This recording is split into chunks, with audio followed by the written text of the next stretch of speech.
No, there's all kinds of background noise here. No, I'll be with you in a second. I told him not to go there. I got to do a show, okay? I got to get gone. I got to do a show. It's Living Okay with Dr. Ray. I don't know what the name of the show is anyway, but I'm doing the show. And I got this guy, I've been trying to get him for years. Justin Fatica. Have you heard?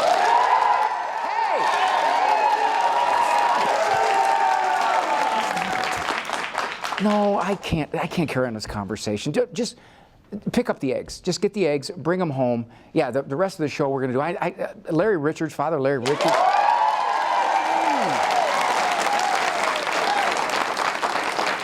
These people are rude, okay? These people are just rude. I'm going to have to go. All right, okay, thanks for everything. You guys, show some respect when somebody's on the phone. Thanks for coming, Buffalo! We are here in Buffalo, New York.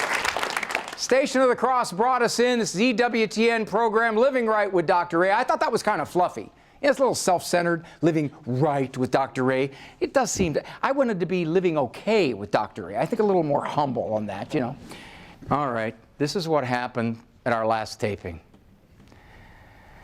I went on for about 12 minutes, and about half the audience left. They said, "Is this it?" So I had to figure out some way to keep you people here. Justin Fatica.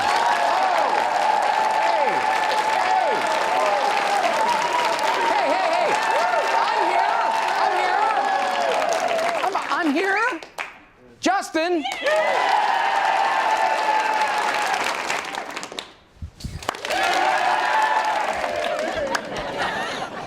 You coming back later? He can't talk. He's not mic'd up. I did that on purpose. See this? Men know what this is. When a man has this, he does not want to see what is on TV. He wants to see what else is on TV. It's the same with a cell phone. I don't necessarily want to talk to the person sitting in front of me.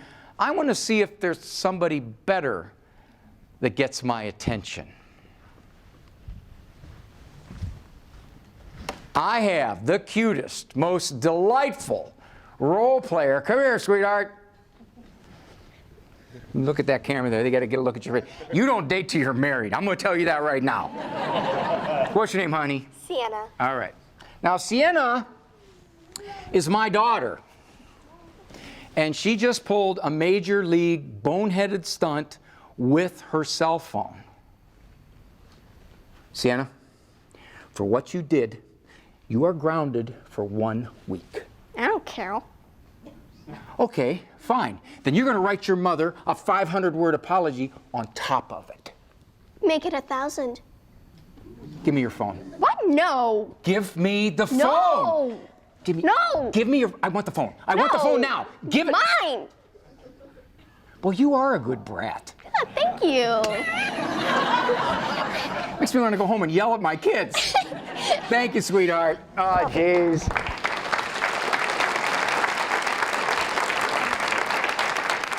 She didn't care about the punishment being grounded. So what? Give me your best shot. 500-word essay. Make it 1,000. But you saw what happened when I went to take that phone? Almost every parent will tell me the worst reaction they have ever gotten from their child for discipline was when they said, "Give me your phone."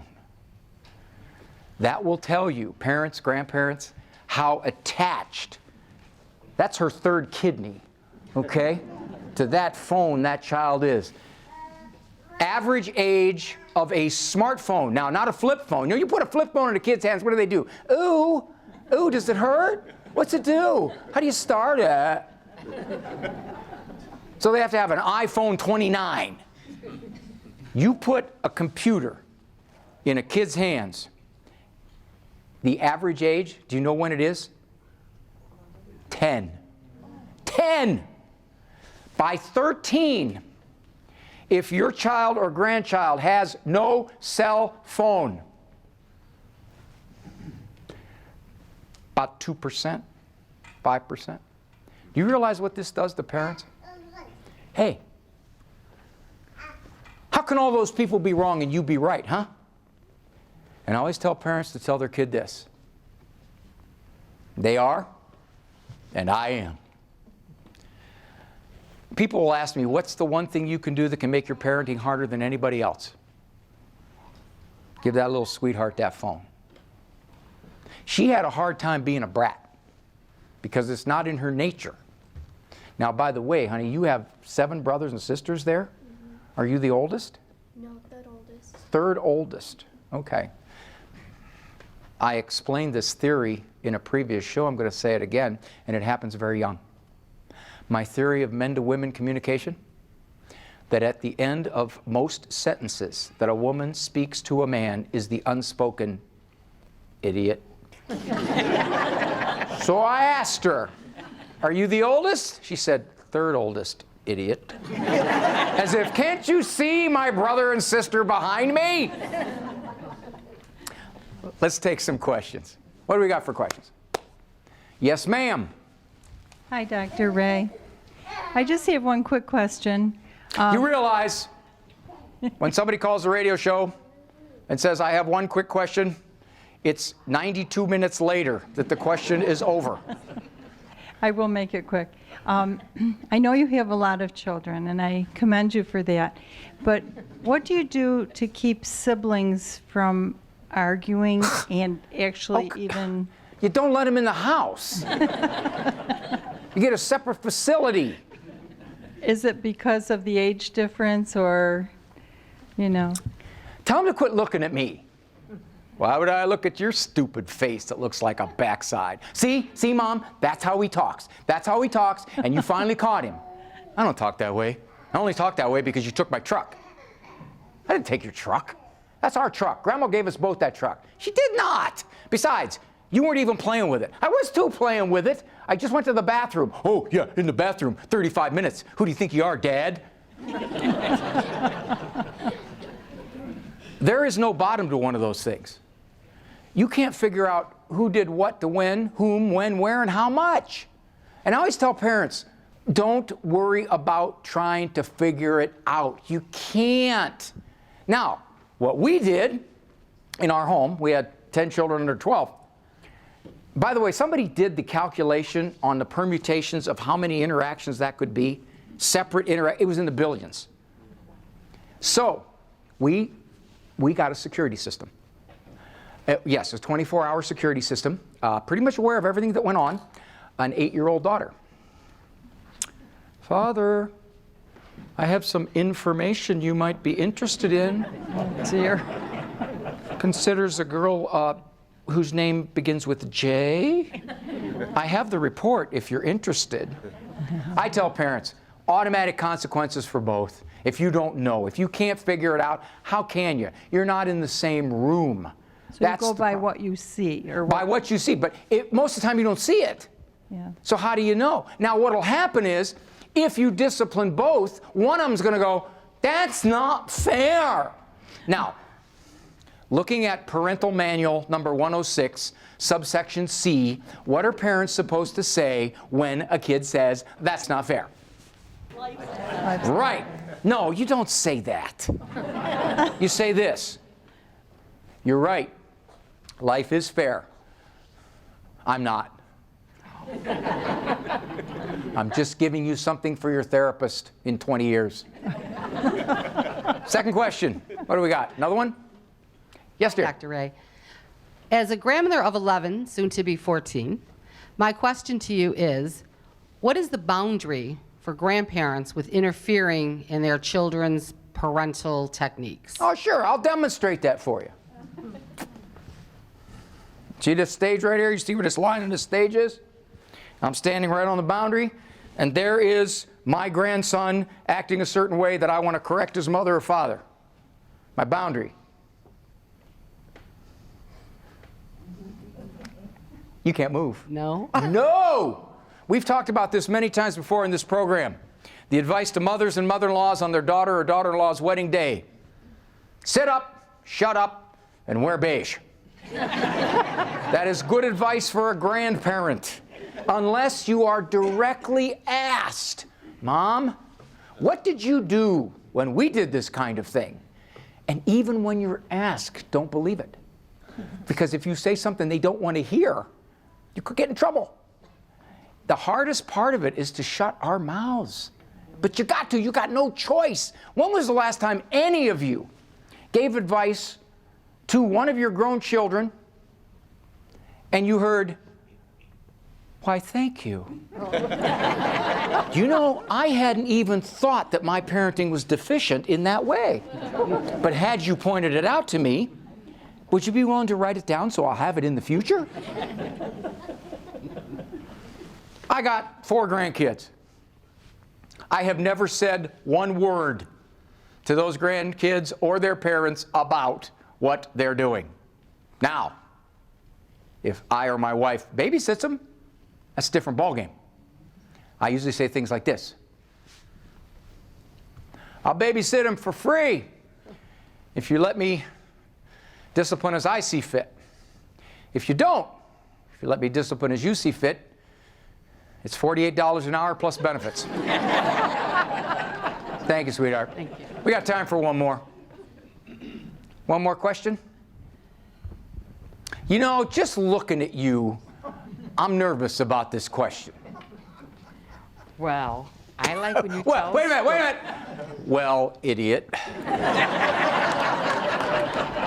I'd have to go to confession if I said that. No, it'd be Dr. Idiot.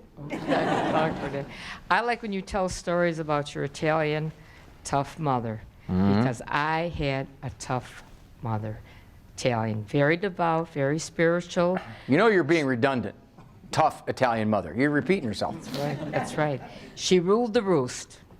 She ruled the roost. There was a lot of fear in our house, but she was good. She was very Catholic, very devout, her and my father, and obviously raised us the right way, because I'm here to see you Because you're today. wonderful. That's right. She raised me. My mother was wonderful because look at me. I can't, she You want to know how she tough brought my me- mother was? Yes. I was 3 years old, and I said to my mom, I don't like you. She looked at me. She said, Raymond, you're a little behind. I stopped liking you last year. You couldn't psychologically slap her around. Well, Do you know what you notice, too, about Italian parents? And any good parent, I think, of past generations. Remember they had the look? Remember the look? Man, you look at a kid now, he looks at you like, what are you looking at? You want some of this? Yeah, you never went past the look. You know, Justin's over there, he knows the look because they had the authority behind the look. You knew that something bad was going to happen if you ignored the look. But you didn't know what it was, so you never did it. And you didn't do it because something bad was going to happen. What? I don't know. Why don't you know? It never happened. Why didn't it happen? I never did it. Why didn't you do it? Something would have happened. What? I don't know. Who's on first? I don't know. Third base. Yes, dear. That kind of confidence has been corroded among today's parents. yes, it has. Yes, it Thank has. you. Okay, thank you. Okay, dear. Now let's see what we got from around the country.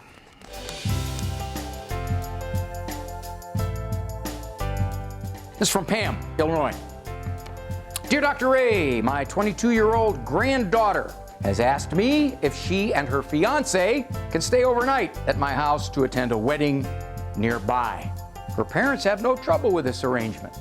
I guess they don't respect my principles because they continue to ask. Pam, has nothing to do with them respecting your principles.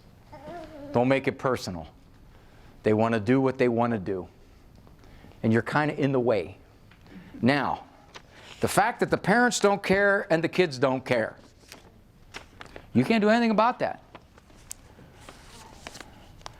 But you have every right to set your own terms. Now, will they be happy with you?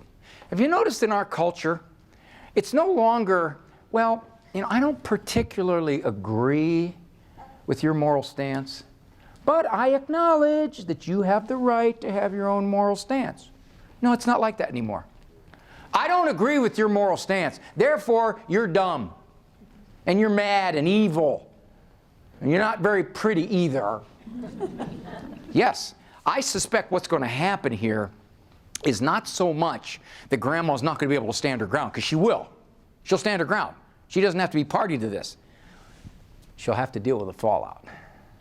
Whether it is from the kids or their parents. That's the trouble nowadays, and you know this. I know many of you have raised your kids in here. You know this. It's not a matter of, okay, that's Mom, that's how she thinks, she's a faithful lady.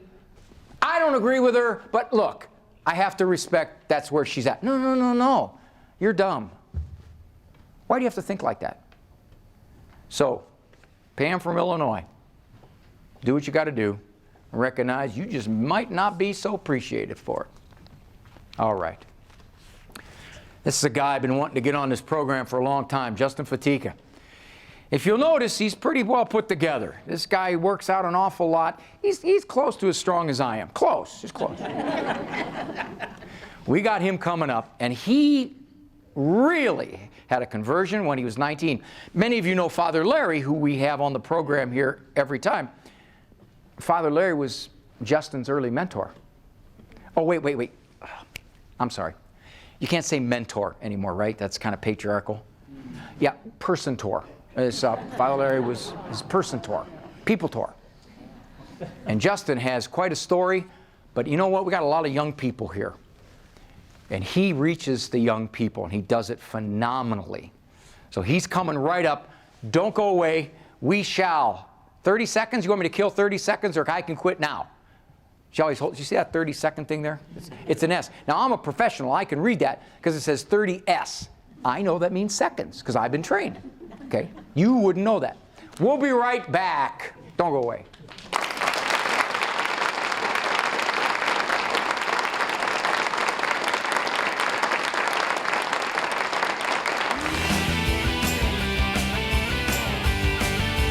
We want to hear from you. Go to drray.com and send us your comments or questions. That's drray.com.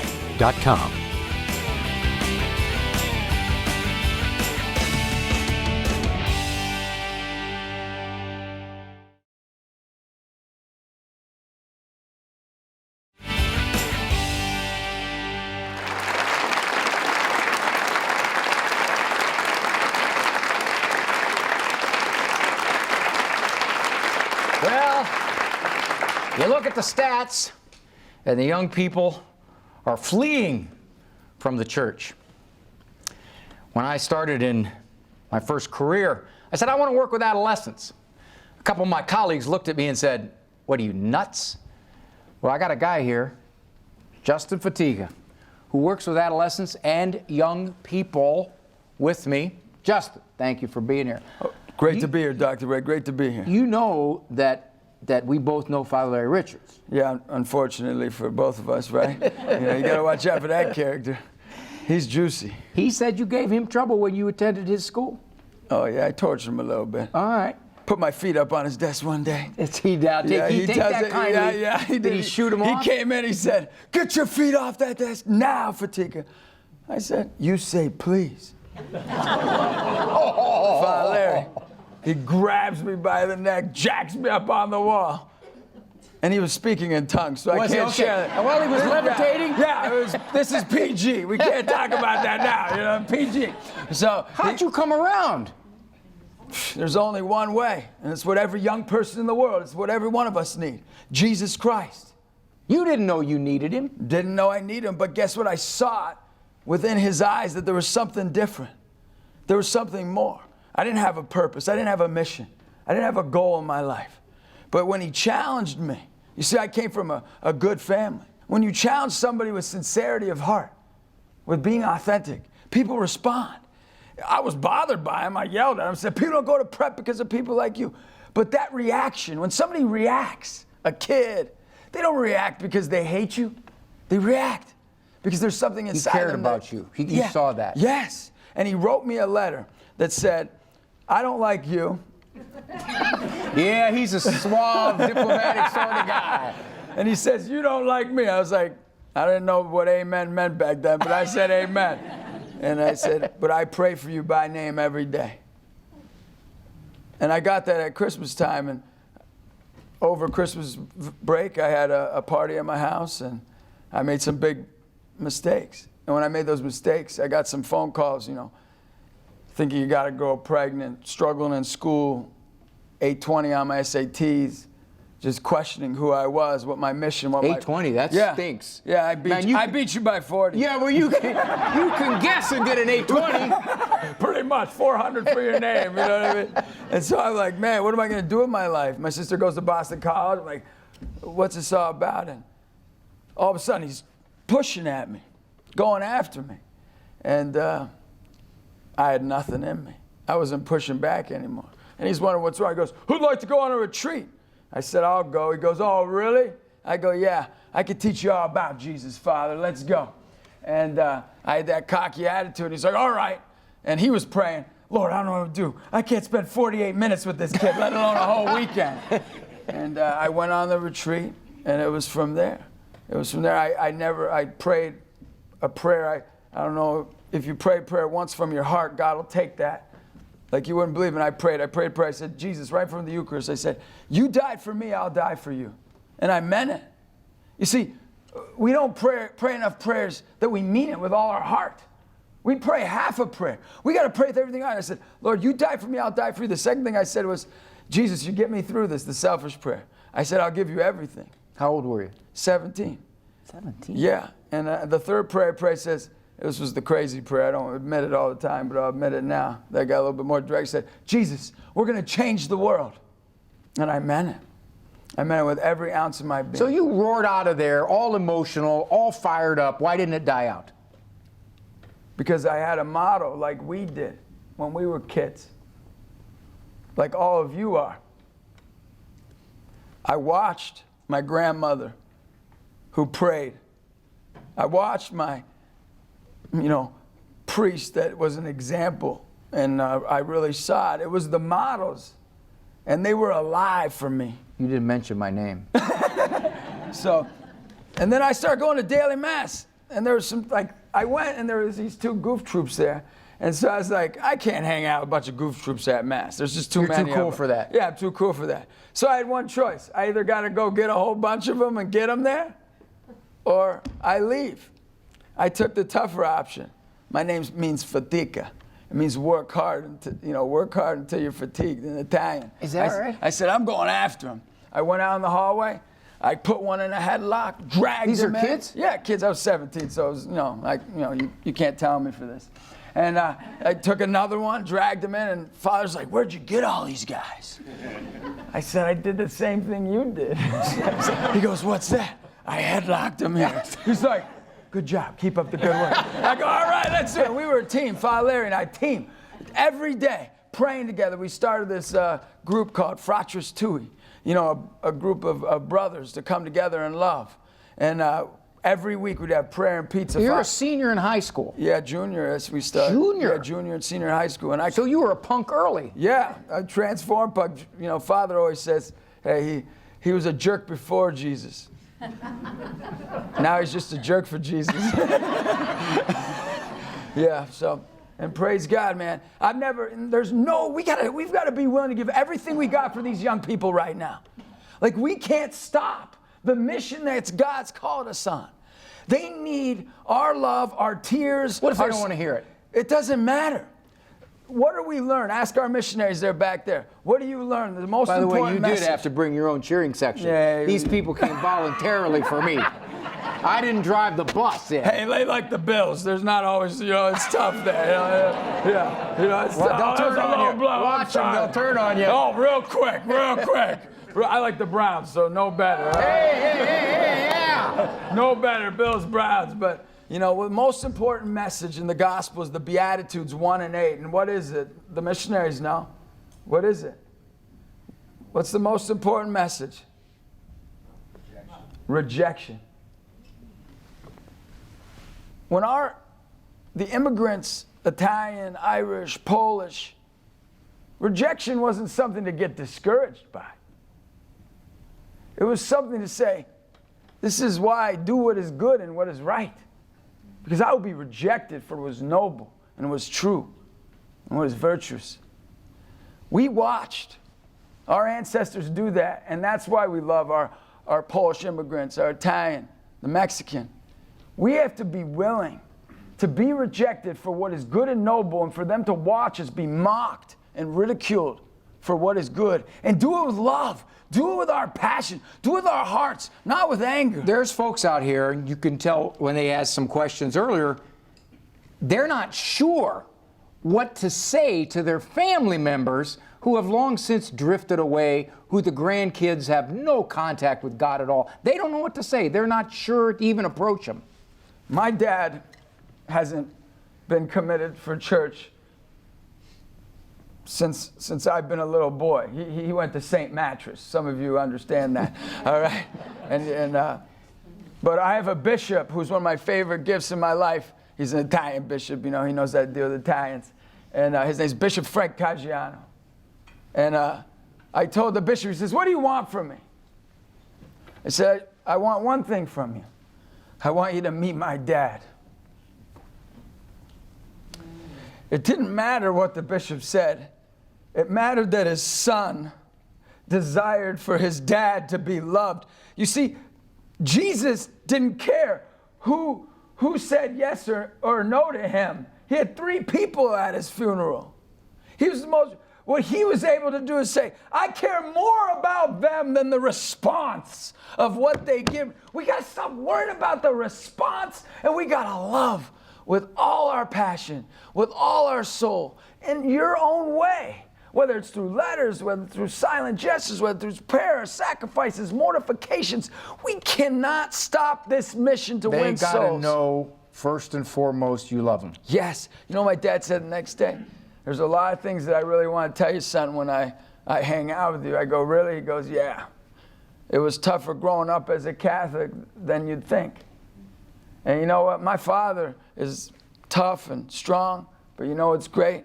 That my father wants to spend time with me, because it's more important to have an opportunity than to have a problem.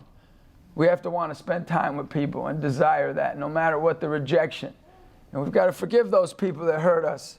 That's what Jesus taught us. I didn't want to ask you back for a second session because I'm not used to people with more energy up here than me. Okay? Sorry about that, Dr. Ray. I saw you sucking down these caffeine drinks before you. Let's go. That actually calms me down. My producer says we got to get that man back, and I want this man back. Would you come back? Yeah, I'll come back. All right. Now listen, we got coming up in the next segment. Your bailiwick. We talked to some kids from Walsh University in North Canton. We call it our Morality Reality segment. And we said, okay, what is it with you young people wanting to live together more than wanting to get married and commit for a lifetime? So you're going to hang around, because after that, we're going to give these folks a chance to ask you questions, okay? Sure. But it is my show. You mind if I say something every once? No, I need your help, man. Trust me. Can't do it alone ever. Can't do it alone ever. Morality Reality coming up.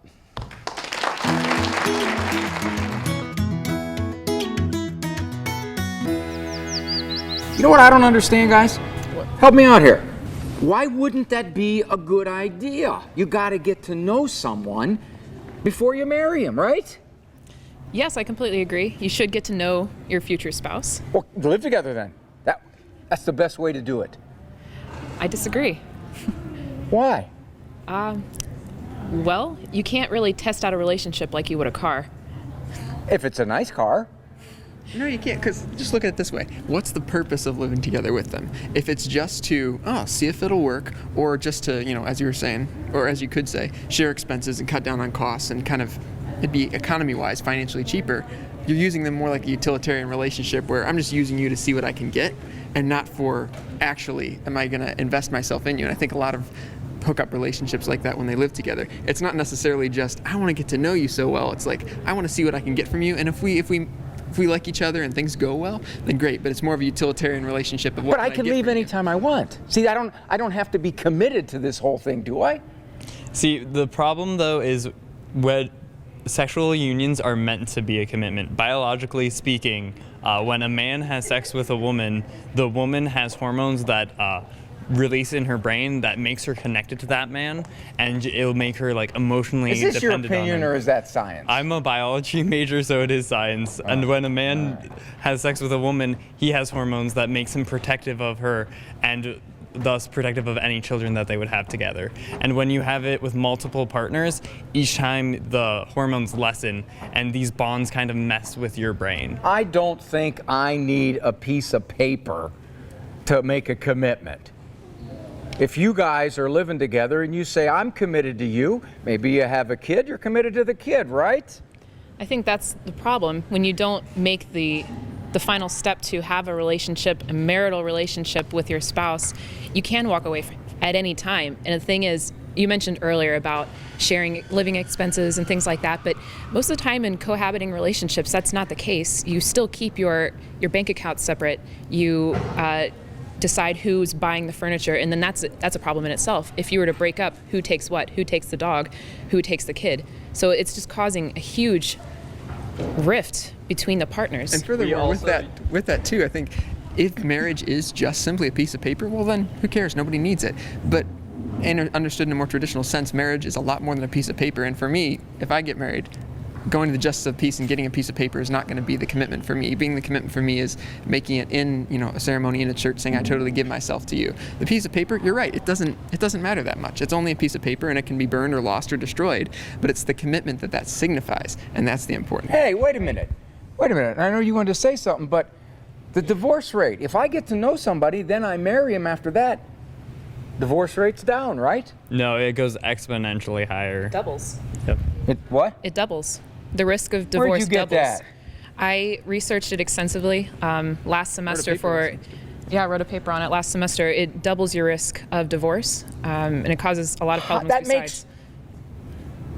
That makes no intuitive sense. Yeah, It makes. You're a psychologist, you should know that. That sometimes. This is the old. You're a psychologist. You should know that. Yeah, but Sound like my seriously, kid. sometimes you're like, oh well, this should commonly make sense, and then you look at the numbers and it doesn't.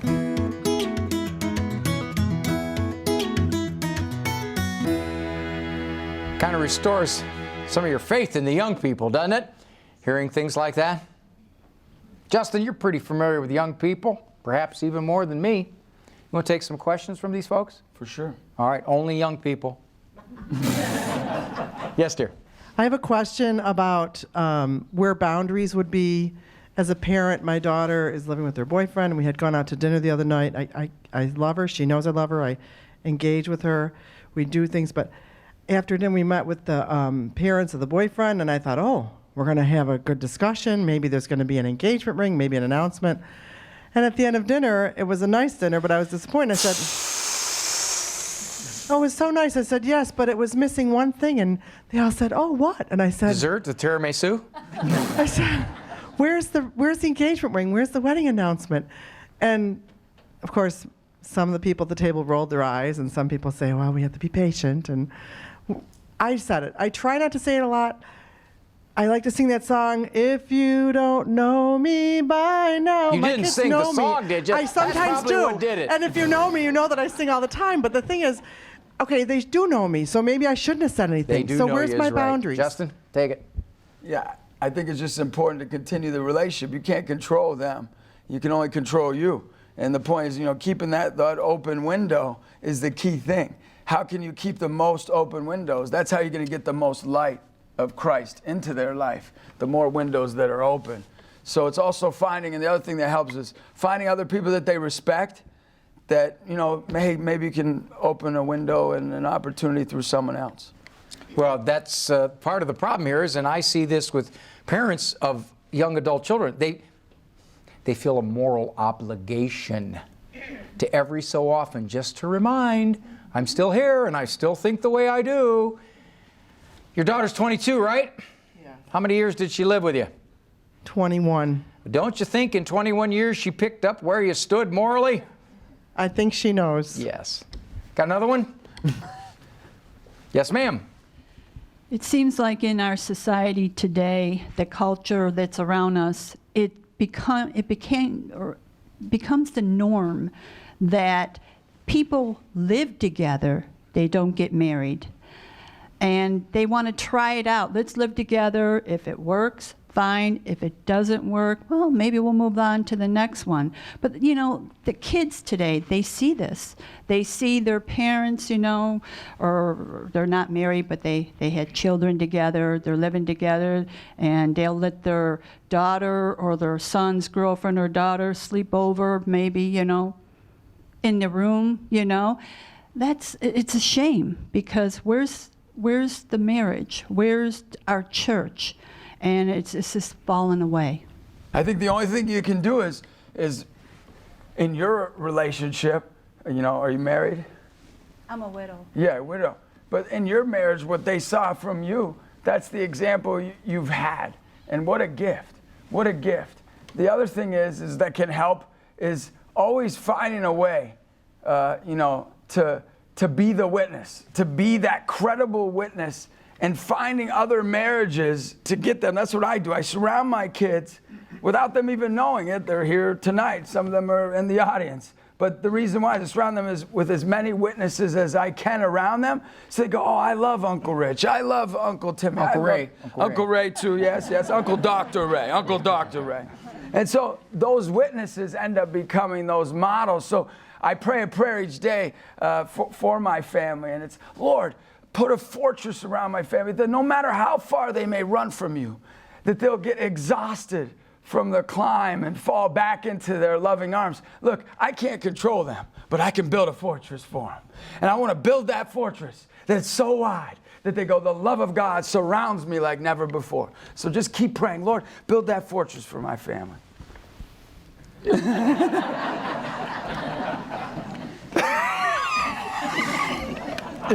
ain't gonna one-up me, big boy.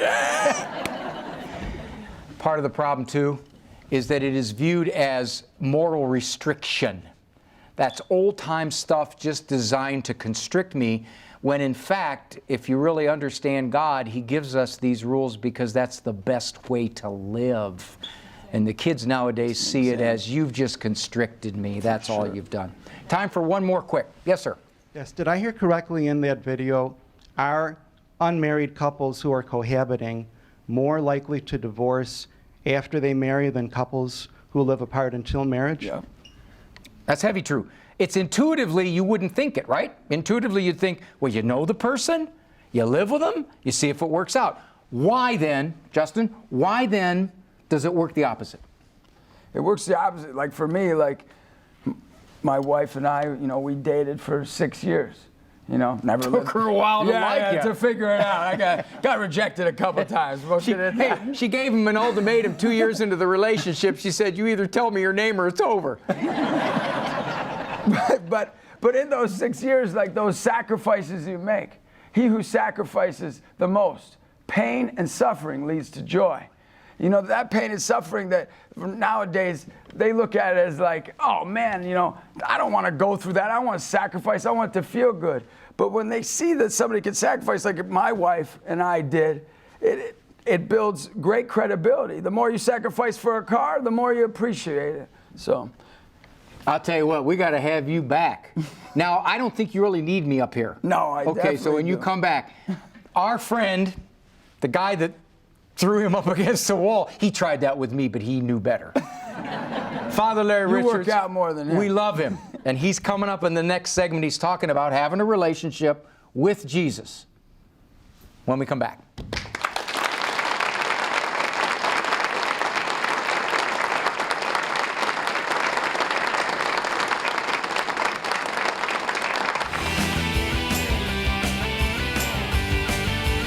We want to hear from you. Go to drray.com and send us your comments or questions. That's drray.com.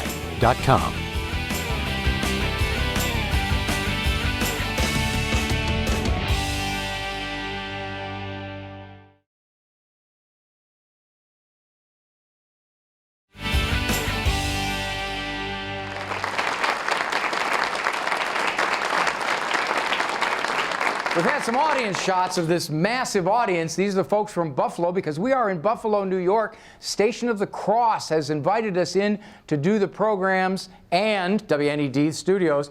You folks, give yourself an applause. You're something. Your energy level, your whole energy level of all of you equals Justin's. Okay. Father Larry is talking about having a relationship. Some people accuse Catholics. Well, you don't have a relationship with Jesus Christ. You just have rules, that's all. Well, that isn't true at all, and Father Larry is going to show us why it isn't.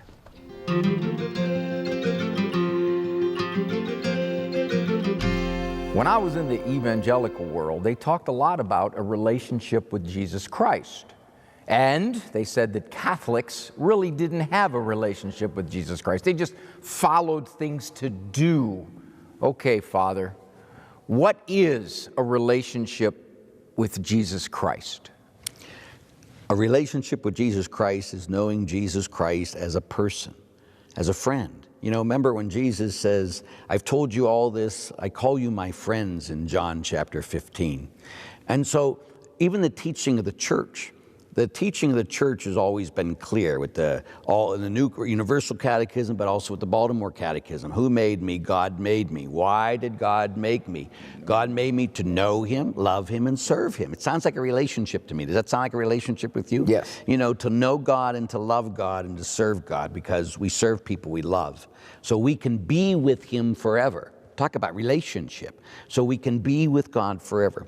And so, like, again, if I do a mission, I'll say the first question I have to ask you is, do you know Jesus Christ? They don't know what you mean by that. I know. Catholics haven't a clue sometimes. And I say, do you know Him like you know your mother, your father, your sister, your brother, your husband, your wife, your best friend? Do you know Christ? How? He doesn't talk back to us audibly. He does in prayer. I mean, that's why if I could get one thing for every Catholic to do, it'd be to shut their mouth when they pray every once in a while and listen to God.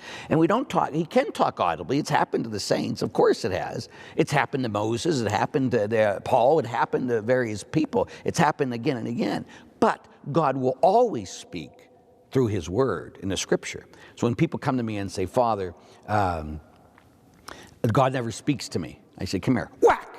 God always speaks to you. Was that God speaking to him right then? He just says, God always speaks to you. What's the problem? You're not listening. And remember again, St. Jerome, one of our saints, sat there and says, ignorance of the Bible is ignorance of Christ.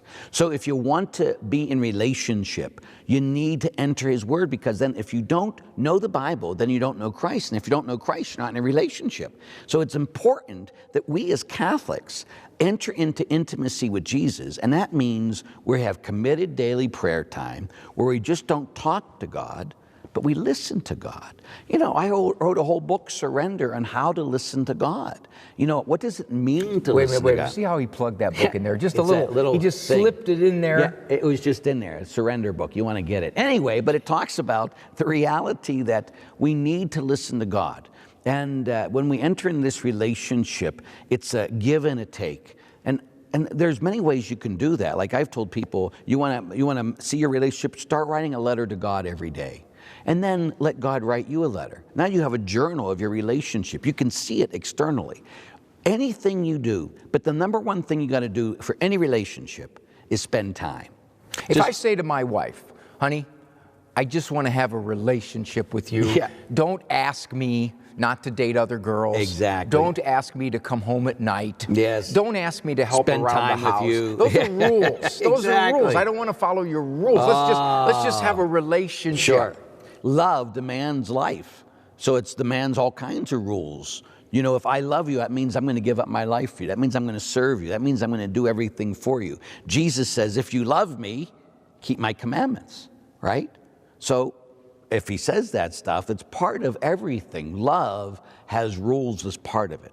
And it's a rule of giving up your life for others. And so we as a church do that in many, many ways. But we do this because we're such a big group and we do things together as God's family. But God asks us to do things, not only in the Old Testament, but in the New Testament. When Jesus says, all people will know you're my disciples because you love one another. So it's a false dichotomy where somebody says, relationship, not rules. Yes, and it is a false dichotomy because if you're in love with somebody, it demands rules. Rules, relationship. Together. Like that. Absolutely.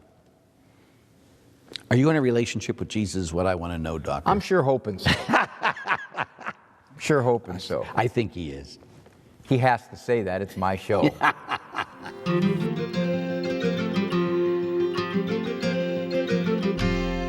Father Larry is on every show. He's a favorite. Sometimes I feel like I'm just his lead-in act. Let's take a few questions. What do we have? Yes, ma'am. Dr. A, Father Larry and Justin both have more brisk ways of talking. Brisk, that's a nice word. Talking Brisk. about our faith.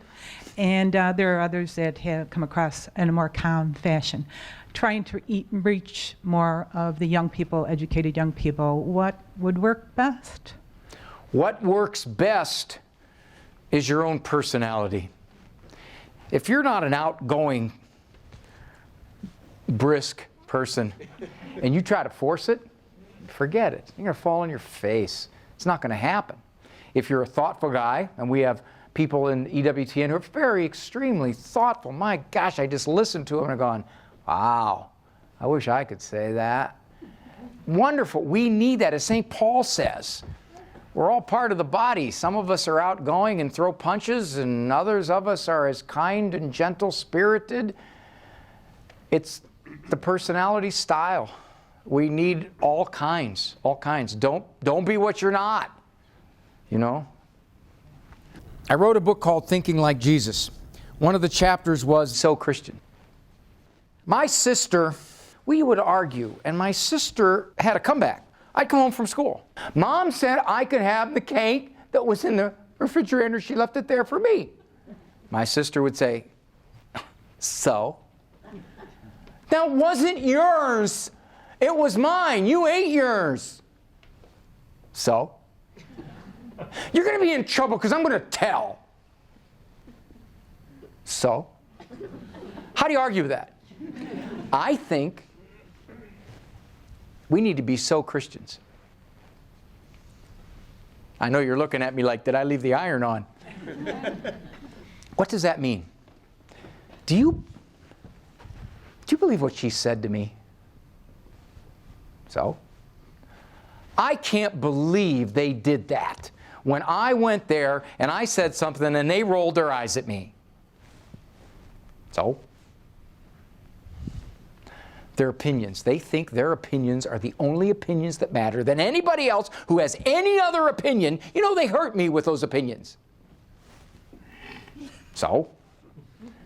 We need to have a little more of that in our Christianity, or if you're not even a Christian, you need to have it for your own peace. The lawyers will tell you anybody can sue anybody for anything. And I'll tell you as a shrink, anybody can say anything for any reason. And you got to have a little more so in you. If somebody here says, well, I came and watched that show with that Living Right with Roy Ganuti or whatever that dude's name was. I blew that hour and a half of my life. I'll never get back. Oh, I can't believe they said that. You know, that just hurts me. I feel so bad. My reaction? So? All you ever have to worry about when somebody says something about you, is it true? That's all you have to worry about. The fact that they said it is a so. Ever noticed that most of the people in your life who can get to you the most are the ones you have the most contact with? Those are the ones that you probably better practice so with a lot more. People say, well, that doesn't make sense. That sounds like you don't care. Well, in some respects, you shouldn't. Because if somebody's going to give you an opinion you don't want to hear, or they're going to say something about you that really is hurtful and not true, what are you going to do? Are you going to, well, they shouldn't say it. So? I think so is a nice technique. I had to learn it from my sister. Marianne, you always keep saying so every time I say something. So? It's great. It's great. Well, we're coming to the close. Sienna, can you get your little brother there, honey? Is he still here? Oh, you took him out, huh? Oh, I'm sorry. Well, Sienna, come up here, honey. Come up here. This little one was my role player on this show. I said, can you be a brat? When I asked her before the show, she goes, I can do that. I can do that. And I thought she's so sweet. I thought, she can't pull this off. I was stunned at how easily you did that. You know, the old flower in your hair and the little smile. And you were like, meow. You were wonderful, sweetheart. Thank you so much. Okay. Well, we got to run. I can't thank you enough here in Buffalo, New York. You folks, essentially, you don't understand. The energy level of any show is from the folks. You got to understand that. With you here, and maybe 10 or 12 of you dozed off, but that wasn't that bad. Most shows I get 20 or 30, and you had a little bit of spittle right here when you were going right there. And she was mad because you got it on her sweater. Thank you so very much for all you did for the show. And I want to thank Justin Fatika, of course, Father Larry. And hey, if you were bored, so? Thanks for coming. Bye. Bye, Buffalo.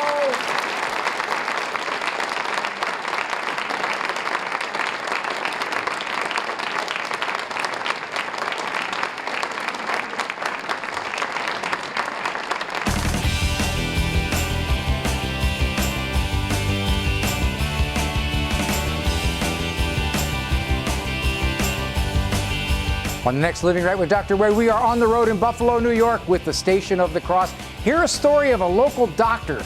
God's hand was pretty potent in that one. What does it mean for grandparents to sit down, shut up, and wear beige?